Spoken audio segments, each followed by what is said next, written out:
Welcome to the latest episode of Stars, Cells, and God, the show where we discuss new discoveries taking place at the frontiers of science that have theological and philosophical implications, as well as new discoveries that point to the reality of God's existence. My name is Rana. I'm a biochemist and a Christian apologist, and I'm joined today in studio by Jeff Zweerink, who is a Christian apologist and an astrophysicist. We both work for an organization called Reasons to Believe. If you want to know more about Reasons to Believe, go to our website, www.reasons.org, or you can follow us on social media, RTB_official. Also, go to our YouTube channel, Reasons to Believe, and subscribe, and then also hit the notification button, the little bell. That will send you a reminder when the next episode of Stars, Cells, and God drops, which typically is on Thursday. Today we're going to talk about two discoveries that have, again, implications for the Christian faith. Jeff is going to be talking about water on Mars, and I'm going to be talking about polar bear, brown bear hybridizations. So with that, Jeff, take it away. I think your discussion might be more interesting. No, So I was have just been fascinated with Mars. It's one of these bodies in the solar system that you look at the history of how people have talked about it, going back even to Galileo, Kepler, before we had telescopes where we can see the surface. And there's just this pervasive idea that clearly there's going to be life out there on Mars. And even when we started being able to find pictures, we could see kind of streaks and lines, and people thought, oh, these are canals and streets. And so there's this just prevailing idea that there's got to be life out there, and Mars is the place where it was. And one of the things that we have found as our technologies increase is that Mars is a pretty hostile place to life. I mean, if you look at the first picture I have up here, this is one of the instruments that has generated some of the data I'm going to talk about. But if you look around, it's just this rusty, dry, barren, looks like a desert. I mean, just this past weekend, I drove across the country to get my car from a state where I ran into a deer and it needed to get repaired. But as I was driving across the country, I mean, there are places where there's just spectacular forests and trees and rain, and then there's a lot of places where it's just dry and barren. You wonder how anything grows out there. Well, that's what Mars is everywhere. Just as an example of how hostile Mars is to life, we have people that go out and climb Mount Everest. That is the pinnacle of how can you climb here on Earth, or at least how high. It's not the hardest, but how high can you climb? Well, once you get up above a certain level, it's somewhere in the vicinity of 28,000 feet, there's actually not enough oxygen in the atmosphere for humans to survive. And you're slowly dying while you're up there. You get up to the top of Mount Everest, I think it's a little over 29,000 feet. And like I said, if you just stay up there, you're going to die. Go to Mars. The atmosphere on Mars is 50 times smaller than the top of Mount Everest. So it's just, and even at that, there's no oxygen in it and no water to speak of. So it's pretty hostile and barren to life. But as we look, we find evidence that there seemed to be an abundance of liquid water. The next image there will show, these are some of the images. The one on the left there, you see kind of 25-kilometer scale, and you see these big round impact basins, but it looks like just these channels and valleys that have been carved out by rivers. On the right there, as you come in from the left, you can see a big river delta. And so it really does look like water was flowing on Mars. It produced a lot of geological features. And kind of the idea is where there's water, there's life. And so this is the interesting part of Mars. Though, yes, it's very barren and desolate today, maybe in the past it was more habitable. And what the instrument MAVEN was looking to measure is, what can we tell about how the volatiles in the atmosphere of Mars are behaving? In particular, can we tell how much is it losing its water, how much is it losing carbon dioxide? Because when you ask the question, how could Mars have had liquid water? Well, it would need a much more dense atmosphere. Right now, most of its atmosphere is carbon dioxide, but it's, like I said, it's got a very minimal atmosphere. And so you need something, a few times sea level atmospheric pressure on Earth, which is, if 1 bar is that, or 1 atmosphere, it's got a whole bunch of different, depending on which units you want to have, it has different numbers. But in bars, it's 1. So on Mars, you need about 3 to 5 bars, something like that. So the question is, where did all that carbon dioxide go that provided the atmosphere that would allow it? And we know that there had to be an abundance of water flowing around on the surface. So the question is, where did all the water go? And so they were looking at chemical isotopes of carbon and hydrogen and deuterium and I'm missing one, oxygen in there. Because what will happen on Mars is the solar wind will come, it'll blow some of it away. Mars has got a light, or it's a smaller mass, so lighter molecules can dissipate into space than here on Earth. But also you've got UV radiation that will break up oxygen, or the water and the carbon dioxide, into its component elements, and those will get sprayed off into space. And so you can look at the isotopes of like carbon-12 to carbon-13. Because carbon-13 is heavier, it will do that more slowly.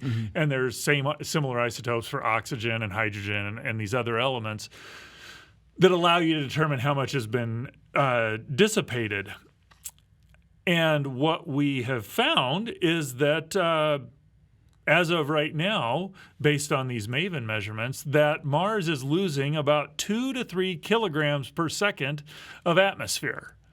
Now, it doesn't sound hard to put that into quantity, so I calculated out that if that's all water, and it's not all water, but if that were all water, that's about 27,000 gallons of water a day that is lost from the Martian atmosphere. For scale, Earth loses about 1/4 of that in water every day, but Earth is drenched with water. So the fact that the Earth is losing that little amount of water compared to Mars is really kind of a pretty good sized statement there. You want to know what 27,000 gallons is? It's about an Olympic-sized pool every 2 weeks is what that amount of mass, if it were all water, is about what Mars is losing. And so people can now ask the question, well, we know how much it's losing today. What might have gone on in the history? And is it possible, or how do we explain the fact that given the barrenness of Mars, that it has liquid water in the past? And, adding to that challenge is that Mars today is about 50 degrees below the freezing point of water. And believe it or not, it kind of doesn't matter whether you're talking about Celsius or Kelvin there, because minus 40 is the same for both, Celsius or Fahrenheit, minus 40 is the same. And the sun was about 30% dimmer, so that would make Mars even colder in the past. So how do you generate, or how do you account for the fact that Mars had this larger atmosphere with more water? Where did it all go? Yeah. And so using MAVEN, they've looked around and found that how much is disappearing, but other instruments, they've been able to measure the amount of carbonates in some exposed places, like, in those craters there where the surface has been removed and you kind of see down. You can look at all that, and it turns out, lo and behold, it's actually not too hard to account for the fact that there's enough carbonates in Mars that you could easily get 3, 4, 5 bars worth of atmosphere that would allow there to be an atmosphere where liquid water could exist. And though Mars has lost a lot of its water to the atmosphere, or to space, there's quite a bit in the underground where it's underground water, and it's been frozen into the poles. And they could actually get the roughly 500, 200 to 500 meters of water.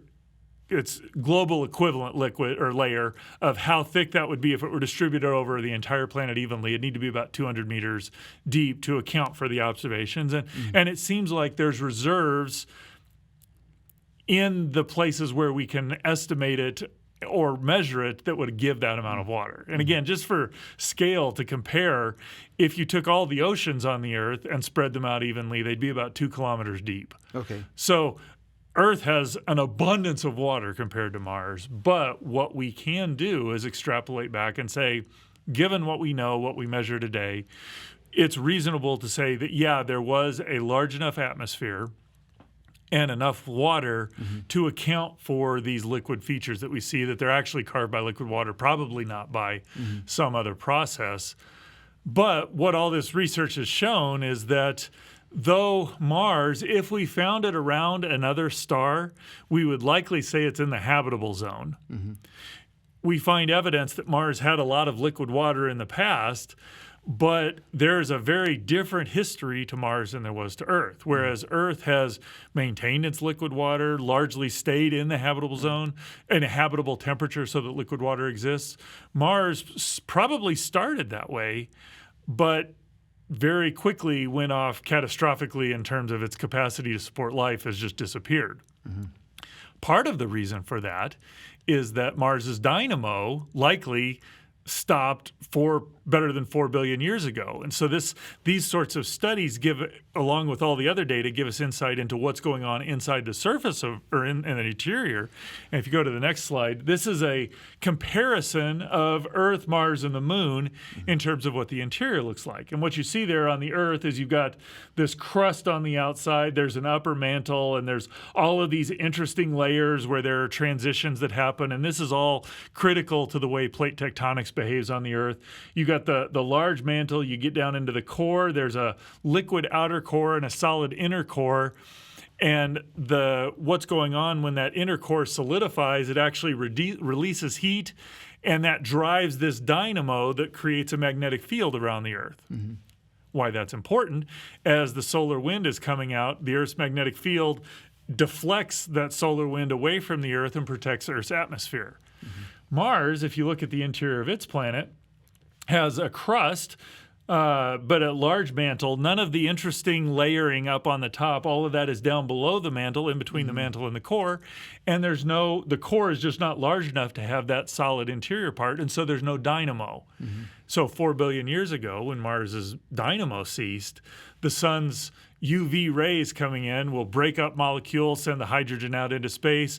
The lighter mass of Mars means all of these molecules are gone. And so all of the things that life requires, the carbon, the oxygen, the carbon dioxide, the water, have just disappeared from Mars. Whereas Earth has this, not only is it the right distance from the sun, it's the right size, it's got the right composition, it's maintained all of what it needs, so that 4 billion years later, Earth is thriving with life and hosting a diverse and abundant array of life in this very rich mineral structure. Mars didn't. Its dynamo ceased, its water disappeared, carbon atmosphere has been dissipated off into space, and it's just a really uninhabitable environment. And it really points to, though we would characterize it as being in the habitable zone, it's not habitable, and we see why it's not habitable. And as we see why it's not habitable, it just shows us all the reasons why Earth is habitable. And it gives us caution when they're out there saying, oh, we found the latest habitable planet. Recognize that we have 3 planets in our solar system that we would characterize as being in the habitable zone. Only one of those has any life on it, and the other 2 are catastrophically hostile to life. Venus. Mars and Venus would be the other 2. And both of them look like, in principle, they should be habitable, but we see all of these other factors that come into play in that. And so that's kind of really the takeaway. Earth seems designed to support life. And we've got Mars and Venus as 2 examples that say, though they started off very similarly to Earth, any potential habitability they have disappeared very early in their history. And this may be an unfair question, but I'll ask it anyway. Has the MAVEN experiment detected organics on Mars? And then there was also a discussion at one point about there being high levels of peroxides in the soil that would have been creating a highly oxidative environment that likely would break down organics and, of course, make it inhospitable to life. I have not heard any evidence that MAVEN has discovered organics. That would seem to be a big enough discovery that I would have at least heard of that somewhere. So I think the answer to that first question is no. I have heard that there's a very oxidizing environment, which would be reminiscent of the hydrogen peroxide or the peroxides. The challenge and how to think about that is, okay, we want to look at Mars today and say, is it habitable? Well, no, it's not, and it's surfaces very hostile to life. The question that most scientists, and I think myself included, have is, early on, when things were not so hostile, what did we see there? My suspicion is what we're going to find is that even as we look back in that region where Mars had plate tectonics, right now it's got one or maybe two plates that don't move next to each other. It has volcanic activity. It's just very different than it is here on Earth. It had water in the past. It had a more dense atmosphere in the past.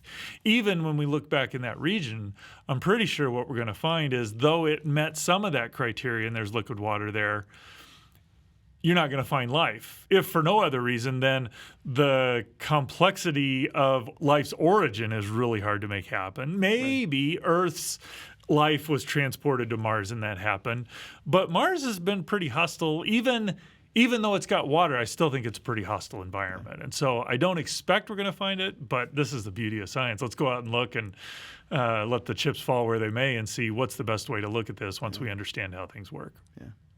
Great, Jeff. Well, I'll go ahead and take the reins here, if that's okay. Please do. That's it's a lot of fun to talk about Mars. So, thanks for bringing that discovery. That was really fascinating. I think you probably know this about me, but I love Shakespeare, so I'm a huge Shakespeare buff. And for me, you're not that large, Fuzz, just to be honest. So. You're not a huge Shakespeare buff. When you have to explain a joke, you know it's fallen. I give it an A+ as a dad. All right. I'll take that. But one of the highlights of my life was to go to the Globe Theatre in London. Been there 3 times. To see Shakespeare performed. So this is the outside, that's the inside. It's not the original Globe Theatre that was burned in the fire of London. So this is a reconstructed Globe, but it's built to look precisely like the original Globe Theatre. So a lot of fun to see plays there. And I saw The Tempest, I saw Othello, and I saw Hamlet. So that's like seeing the Super Bowl. See Hamlet at the Globe is like the Super Bowl for Shakespeare. And I love the tragedies that Shakespeare wrote, but there's one play that I just never really connected with, and that's Romeo and Juliet. All right. I don't know, why that is, but of course I think people are familiar with the story. You know, it's a forbidden love, Romeo and Juliet. The Montagues and the Capulets are at rivals, and there's a war between those two families, and they each belong to the two families, and they fall in love. And they end up dying, and it's their death that brings the two families together and causes them to reconcile. Yeah. So I have not read enough of that, and that's not the way West Side Story ends. So. Yeah. So anyway, and that, in fact, one of my favorite lines from Shakespeare actually comes from Romeo and Juliet, even though I don't care for the play, and that is, what is in a name, and that which we call a rose would smell as sweet by any other name. So love that line. But the discovery that I want to talk about has to do with what you might call forbidden love in the animal kingdom, and that's between polar bears and brown bears. All right. But actually, these two bears are distinct species. They're very different from each other. The genetic diversity in polar bear populations is very limited, whereas in brown bears, they have an extensive genetic diversity. Polar bears live in a very narrow habitat, very restricted habitat, which is the ice flows in the Arctic. Right. And they only eat sea mammals, whereas brown bears probably have one of the greatest biogeographical distributions on the planet for any mammal. They're found in all kinds of locations, all kinds of diverse environments, and their diet is highly varied. You'll have brown bears that are exclusively vegetarian and those that will eat different types of meat. So very different types of bears, two different species. But so you said that the genetic diversity of the polar bears is much smaller. The genetic diversity of the brown bears is much larger. Is the polar bears a small segment of the brown bear, or are they distinct as well? No, they're actually distinct species. Yeah, I know they're distinct species. Are their genetics? Is that the same thing? Yes. Okay. Yeah. So you can clearly tell that this is a characteristic genome of a polar bear, This Okay. is a characteristic genome of a brown bear. All right. Right. But these bears, even though they're different species, are known to hybridize. So, for example, today brown bears found in Ireland have about 20% of their genome that has come from a recent introgression or hybridization event with polar bears. Okay. In Alaska, from ancient DNA, there is data that indicates that the particular population of brown bears in Alaska has about 10% of its genome that came from a hybridization event about 15,000 years ago between that brown bear population and polar bears. So they're known to hybridize, and it's fairly commonplace. But the paper that I want to talk about is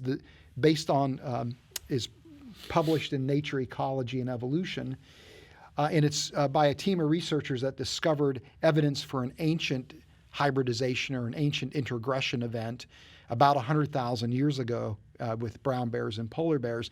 And this event actually has shaped the brown bear genome for all the extant brown bears alive today. And the ancient DNA was taken from this particular fossil. This is part of a polar bear skull that was discovered in Alaska that dates somewhere between 70 and about 110,000 years in age. And they nicknamed this particular polar bear specimen Bruno, which is interesting, as we'll find out in a minute about the nickname. But this is where the particular fossil was found, in the northern part of Alaska. But when they were able to isolate from one of the teeth a ancient DNA and were able to create a high-quality genome for Bruno from both the nuclear genome and the mitochondrial genome. And when they discovered, by the way, that Bruno was a female bear, not a male bear through that process. Okay, all right. So the nickname doesn't apply. But what they ended up discovering is that Bruno is clearly a polar bear. It has the distinct genetic signature of a polar bear. It's just that its genetic diversity is unique compared to polar bears alive today. So Bruno would have been part of a polar bear population whose genetic fingerprint is lost from modern day polar bears. So it's just a group that just disappeared, that went extinct. All right. But it turns out that when they look at the genome of Bruno, it looks as if that Bruno belonged to a population of polar bears that interbred or hybridized with a brown bear population that was contemporary with it, and contributed significant amount of genetic material to that brown bear population. As it turns out, that brown bear population is ancestral to all the brown bears that are in existence today. So that's the ancestral population to all brown bears alive today. And that today, 10% of the brown bear genome came from that introgression event, from that hybridization event that took place. So the scenario would be somewhere, some region, there were polar bear, brown bear population, fairly significant amount of hybridization, and then from that group has spread over, and either their genetic signature is kind of washed out or dominated whatever's left, or would that be the event where brown bears, polar bears started and spread out and populated the earth? No, I mean, you would have already had brown bears and polar bears. From an evolutionary perspective, they would have diverged from each other from a common ancestor about 500,000 years ago. So this event would have been 100,000 years ago approximately. And so again, the idea is that there would have been a polar bear population that interbred with brown bears. It must have been, at that point, brown bears must have had a limited distribution on the planet. Okay. And that population became, again, the ancestral population to all the brown bears alive today. Okay, so it's not the start of bears, it's the start of the brown bear population, if you will. Yes. Okay, yeah. all right, okay. Well, and there would have been brown bears before that. It's just that event in the brown bear natural history ended up shaping its modern day genome. Okay. So that 10% of the brown bear genome came from that introgression event. But we would never have known that because because until we sequenced Bruno's genome, it would have been completely hidden from us. Okay. Because all the brown bears today have that signature, and people just would have assumed that was intrinsic to the brown bear genome. Okay. So finding the polar bear that had that brown bear or that brown bear or finding the polar bear population that you now see in the brown bear, that's what tells you there's this hybridization. Yes, exactly. So this first of all demonstrates just really the power of ancient DNA analysis, because it gives us an understanding into the polar bear natural history and the brown bear natural history, that we wouldn't otherwise have. Now, what's interesting is every time polar bears hybridize with brown bears, the flow of genetic information always goes from polar bears to brown bears. It never goes the other way. In other words, and there's one possible explanation is because polar bears have such a specialized lifestyle, they live in such a very narrow habitat range, they have very limited genetic diversity, that they're so optimized for their environment and lifestyle that any kind of foreign or external genetic input into that population is going to be weeded out by natural selection, because it probably is going to make whoever receives that genetic material less fit. Okay. Now, brown bears, on the other hand, have such an extensive genetic diversity, live such diverse lifestyles, live in such diverse habitats that brown bear population can tolerate the introgression of new genetic material into it. And in fact, they believe that the time frame where this introgression happened was at a time frame where there was climactic change, climactic instability, which probably would have caused brown bear and polar bear habitat ranges to overlap. To collide, okay. Right. And so the thought is that this introgression event actually helped the brown bears to survive that period of climate change. Okay. And so that this was a means that allowed them to adapt to a changing climactic environment. And so the people that discovered this are speculating that as we're entering into a time of climate change, that this kind of introgression may become very commonplace and very important for the survival of different species, that particularly those species that are closely related to each other, that this is a way to help exchange and introduce genetic material into the population to accelerate adaptation. And so interesting study that not only gives insight into the natural history of brown bears and polar bears, but really gives us some understanding as to how maybe animals might adapt to climate change, and it introduces another mechanism that allows for adaptation in organisms. So your comment there at the end kind of reminds me of one of the displays that I've been up to Yellowstone a few times, and I'm old enough to remember at least the discussion on TV about the massive fire that destroyed Yellowstone. And interestingly, I've not been to Yellowstone until probably 15, 20, 30 years, probably 20 years after that. And Yellowstone is just gorgeous. Yeah. The geological features are cool, but if I had not seen the display, I would have never known there was a massive fire here. Yeah. And part of what I found fascinating was this the idea that there are pine cones that it actually takes the heat of a fire for them to open up. Yeah. This strikes me as a similar kind of adaptive mechanism. Right. That, I'm not saying evolution can't produce that, but it strikes me as an ingenious mechanism of there are these catastrophic events, but things survive and thrive even in it. Right. This strikes me in that same class of discovery. It does. And the main point that I want to make from this, from an apologetic standpoint, is that so often when people see studies like this is just considered prima facie evidence that life has an evolutionary history. But to your point, from somebody who holds to a creation model perspective or an ID perspective, I see this as part of the means by which God creates species that are robust enough to survive in an ever-changing world. Right. And so, Darwin's mechanism for the origin of species was natural selection, where there's heritable genetic variation that's operated on by some kind of, quote unquote, selective pressure, environmental challenges, predatory challenges, what have you. And then later on, he expanded it to sexual selection, where it's not only survival of the fittest, but the survival of the most attractive, right? Right. And so these are considered to be mechanisms that can explain speciation. Now as somebody who holds to a creation model perspective, I would say, well, I see this as part of God's providence, yes. right? That, a companion concept to the idea of God as creator is God is the providential, the person or the being that providentially cares for the world that he's made.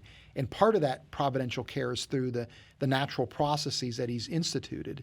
And so oftentimes when we think about God's providence in those terms, we might think of the water cycle or the nutrient cycle, things like that. But, I think, the capacity for organisms to adapt through microevolution and speciation could also be understood as part of God's providential care. And when it comes to natural selection, the genetic variation can either be standing variation that just simply reflects the distribution of alleles in the population, and an allele is just a version of a gene. And so, as there's environmental pressures, the allele frequencies will change, allowing that organism or the population to be more or less fit for the particular environmental scenario. Another mechanism would be mutations that introduce new alleles into the population that might be of some benefit. That mechanism to introduce genetic variation in the population is much slower than varying standing allelic frequencies. But introgression now is another mechanism that could contribute to that ability to adapt, where instead of it's a very rapid way of introducing a lot of genetic variation across the entire genome, that then gives that population a whole set of new alleles that could very well allow it to adapt to a very rapidly changing environment. So I see this as part of God's providential care. But to pull that off, you have to have modular designs in the genome where things can swap back and forth. So I see this as fully compatible with a creation model view. I don't see this as any way obviating creation at the expense or advancing evolution at the expense of creation. Fascinating discovery. I was wondering how we were going to get to the apologetic value of brown bears and polar bears interacting with one another. It's a pretty fascinating discovery. Thanks, Fuzz. Yeah. Well, one other quick point, and that is just because you accept the idea of microevolution and speciation doesn't obligate you to accept the totality of the evolutionary paradigm, right? And I when it comes to the generation of biological novelty, biological innovation, certain key events in life's history, current evolutionary theory struggles to account for key transitions in life's history and for the origin of novelty. And just real quickly, and then we'll bring it all to a close, there are a number of evolutionary biologists that are calling for what they call the extended evolutionary synthesis, where they are arguing that current evolutionary theory is incomplete and it's not capable of explaining certain events in life's history, and that we have to bring in other mechanisms beyond natural selection, and sexual selection into the mix in order to explain, again, key transitions in life's history and the origin of biological novelty. And one of those, or two of those scientists that are in that camp are Doug Irwin and Jim Valentine, who are world's experts on the origin of body plans in animals. And their point in this textbook that they wrote is that the mechanisms that we have that explain speciation will not explain the Cambrian explosion. And so that there really is a distinction between macroevolution and speciation and microevolution. And so they just say this: one important concern has been whether the microevolutionary patterns commonly studied in modern organisms by evolutionary biologists are sufficient to understand and explain the events of the Cambrian, or whether evolutionary theory needs to be expanded to include a more diverse set of macroevolutionary processes, we strongly hold to the latter position. The move from micro to macro forms a discontinuity. So the whole point here is that you can be within the scientific mainstream and accept adaptation, right, and also be in the scientific mainstream and express skepticism about the ability of current evolutionary theory to, again, explain the origin of major groups, the key right, transitions in life's history. That it's being skeptical about the current capacity of evolutionary theory to explain the totality of biology is not outside of the scientific mainstream, right? So that's an important point. Well, and one thing this your discussion, this last point brings up to me is I remember back when I was in high school, somewhere in there, I remember that's about the time that Stephen Jay Gould was talking, and it was the punctuated equilibrium idea, and had a chance to hear him discuss that, and was honestly, as a high school student, not aware of how big a deal this was, but I remember having a discussion about that, hearing and understanding what he's saying.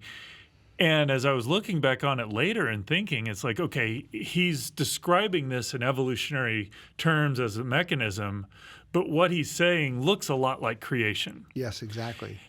And, we've got, natural selection and, what were the two things there, two sets of tools that you listed there. Sexual selection, genetic drift. There's got to be new mechanisms in there. I would be curious to know if the new mechanisms, especially where you're looking at these places which look like God's intervention, have that kind of, it's just random processes, if you will, or does it have that signature like we see in astronomy where it's like, how do you get this structure? Oh, it looks like a specific event or a well-designed event. Yeah. My suspicion is as we continue to go, it will look more and more like the creation story. So. Well, towards that end, every time you see significant biological innovation, it seems to happen explosively in the fossil record. Okay. When you look at the key transitions in life's history, they seem to happen explosively. So the origin of life seems to happen abruptly. You have what's called the eukaryotic Big Bang, where you first see eukaryotic cells, the Cambrian explosion. There's all these radiation events, when you look at animal history. So, to your point, even when it comes to the origin of, human uniqueness, there's seems to be this Big Bang that happens there as well. So, it looks a lot like a creation event. Right, exactly. Right. All right, well, thanks, Jeff. Great discovery and great discussion about Mars, and hopefully people enjoyed this discussion about polar bear and brown bear hybridization. I just want to say thanks to all of you for watching today's episode of Star Cells and God. If you want to, please join the discussion in the comment section below. Let us know what you think about the podcast, your thoughts on these different topics. And remember to like the video and to subscribe to our YouTube channel. Set a reminder so you get notified when the next episode of Star Cells and God releases, usually on Thursday. And then also let people know about this podcast. Share it with your friends and loved ones and those people who you think would benefit from hearing this conversation.